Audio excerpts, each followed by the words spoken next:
Ang tatay ko galing siya sa generation na laging galit. Maalala ko, sinabi niya talaga sa akin, paulit-ulit habang ako ay lumalaki, ikaw, hindi ka tao sa paningin ko. Napaisip ako, pusa o aso?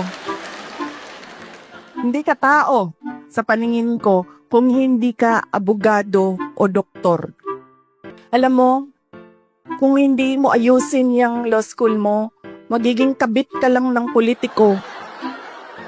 Pwede ka mag-aral ng mabuti, magiging halaman ka lang dyan sa gilid.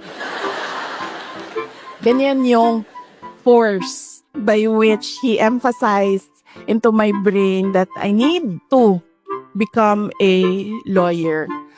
Hindi sa nanay ko dahil ang nanay ko sobrang supportive nun. Kahit maging halaman ako, didiligan ako nun eh. Ganyan kabait ang nanay ko. Pero nung nakita niya yung grade ko sa bar exams at nakita niya na mas mataas yung grade ko sa bar exams kesa sa kanya, 5 points ang layo namin. Doon siya nagbago.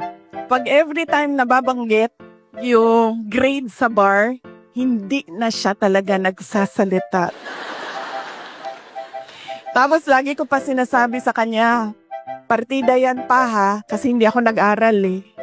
Kung nag-aral ako, top-notcher ako eh. So ngayon, tao na ako. Buong tao na ako sa paningin niya.